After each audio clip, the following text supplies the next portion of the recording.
شروع اللہ کے بابرکت نام سے۔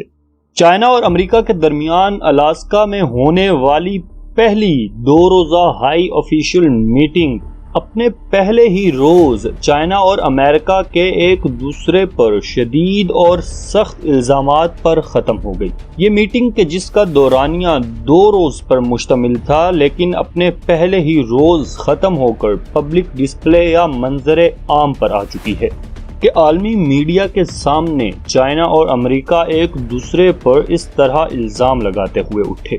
بائیڈن ایڈمنسٹریشن کی پرسنل میٹنگ میں چائنا اور امریکہ کے درمیان ایک بڑا کلیش ہوا ہے۔ امریکہ کے آفیشل نے چائنا پر الزام لگایا ہے کہ چائنا دنیا کو تھریٹ کر رہا ہے، جبکہ چائنا کے افسر نے یہ جواب میں کہا کہ امریکہ انسانی حقوق کا نام لے کر ہمیشہ سے منافق رہا ہے، اور اس کی مثال امریکہ میں موجود افریقی یعنی سیاہ فام لوگوں پر ظلم ہے۔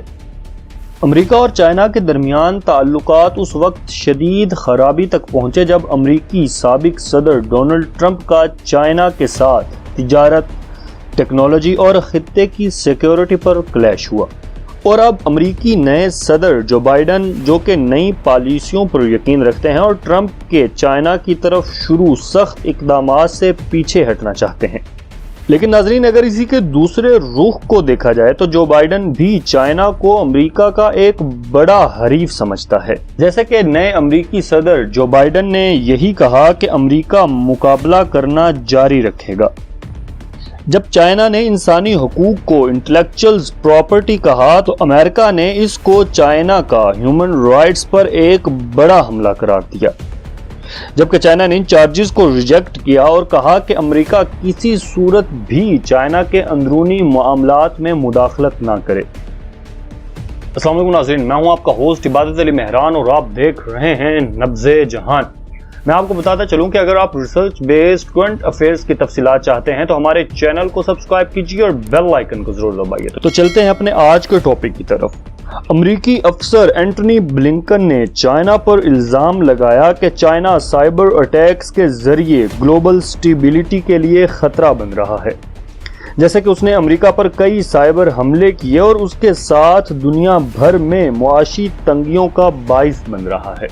اور اسی افسر نے مزید کہا کہ چائنا ان تمام مسائل کے ساتھ انسانی حقوق کے لیے بھی خطرہ ہے، جیسا سلوک وہ ہانگ کانگ کے لوگوں کے ساتھ کر رہا ہے۔ Chinese senior diplomat Yang Jiechi نے جوابی حملہ کیا اور کہا کہ امریکی تمام الزامات جو اس نے چائنا پر لگائے ہیں صرف اور صرف منافقت ہیں، اور امریکہ کے ہیومن رائٹس کے معاملے میں اپنے خود کے اخلاق بھی بہت گرے ہوئے مقام پر ہیں یا بہت لو پوائنٹ پر ہیں، کیونکہ خاص طور پر جیسا سلوک امریکہ میں افریقی امریکن شہریوں یعنی سیاہ فام لوگوں کے ساتھ ہوا ہے اور ہو رہا ہے کہ افریقی لوگ ابھی تک امریکہ میں ذبح کیے جا رہے ہیں۔ چائنی افسر نے کہا کہ امریکہ چائنا پر الزام لگا کر نارمل ٹریڈ ایکسچینج کو ڈسٹرب کرنا چاہتا ہے اور چائنا سمیت بہت سے ممالک میں مداخلت کرنا چاہتا ہے۔ ناظرین، یہ 2 بڑے دشمن کئی سالوں سے ایک دوسرے کے آمنے سامنے کھڑے ہیں اور ان کی دشمنی کی وجہ 4 بڑے مسائل ہیں۔ میں ان کی لسٹ آپ کے سامنے رکھ دیتا ہوں، جس میں سب سے پہلی چیز ٹریڈ یعنی تجارت ہے، دوسری سائبر سیکیورٹی، تیسرا تائیوان اور چوتھا ہانگ کانگ ہے۔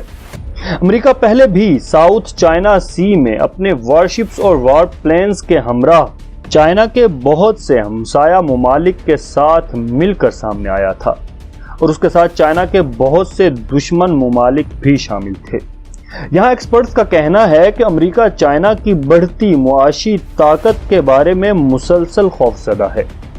انٹرنیشنل ایکسپرٹس کا یہ بھی کہنا ہے کہ اگرچہ چائنا کی اکانومی ابھی تک امریکن اکانومی کا آدھ ہے، لیکن امریکی ڈر کی اصل وجہ یہ ہے کہ پچھلے کچھ سالوں سے چائنا مسلسل اپنی اکانومی کو بڑھاتا چلا جا رہا ہے۔ The United States is increasingly concerned about China's growing economic power. Now, China has an economy that's roughly half the size of that of the United States, but China has been making gains on the United States, as we know, in recent years. امریکہ اور China کے مابین تعلقات اس وقت شدید مندی کا شکار ہوئے جب سابق امریکی صدر ڈونلڈ ٹرمپ نے چائنا کے ساتھ تجارتی جنگ شروع کر دی۔ بائیڈن ایڈمنسٹریشن نے امریکہ اور چائنا تعلقات کے حوالے سے ایک غیر جذباتی اپروچ کا آغاز کیا کہ جو بائیڈن کا کہنا ہے کہ امریکہ اور چائنا کے تعلقات 21ویں صدی کا ایک بڑا پولیٹیکل ٹیسٹ ثابت ہوگا۔ تاہم امریکہ اور چائنا ٹرمپ کی پالیسیوں سے پہلے کچھ حد تک دوست رہے ہیں، لیکن ناظرین اگر امریکہ اور چائنا کے تعلقات اور اقدامات کا جائزہ لیا جائے تو ایسا لگ رہا ہے جیسے جو بائیڈن ٹرمپ کے سب سے پہلے قدم کو نہ صرف چائنا بلکہ باقی گلوبل ایشوز کے معاملے کو بھی فالو کر رہا ہے، جیسا کہ ایران کا بھی کہنا ہے کہ جو بائیڈن امریکی سابق صدر ڈونلڈ ٹرمپ سے زیادہ مختلف ثابت نہیں ہوگا۔ پچھلے دنوں میں امریکہ اور روس کے درمیان تعلقات دوبارہ سے خراب ہوئے جب روسی صدر پیوٹن نے امریکی صدر جو بائیڈن کے پیوٹن کے بارے میں توہین آمیز کلمات کا جواب دیتے ہوئے کہا کہ امریکہ اور روس کے درمیان تعلقات دوبارہ سے پچھلے سالوں کی طرح خراب ہو جائیں گے۔ دراصل امریکی صدر جو بائیڈن نے پیوٹن کے بارے میں جو توہین آمیز کلمات بولے تھے وہ یہ ہیں کہ پیوٹن ایک کلر ہے اور پیوٹن کو امریکی الیکشن میں مداخلت کرنے کی سزا ضرور دی جائے گی۔ ناظرین جیسا کہ آپ جانتے ہیں کہ امریکہ کو چائنا اور روس کی شکل میں بڑے چیلنجز درپیش ہیں۔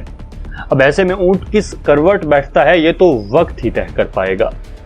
اب تک کے لیے اتنا ہی۔ اگر آپ کو یہ ویڈیو پسند آئی تو ہمیں اپنی رائے سے ضرور آگاہ کیجیے اور ہمارے چینل کو سبسکرائب کیجیے۔ اپنا بہت زیادہ خیال رکھیے گا اور اپنے پیاروں کا خدا حافظ و نگہدار۔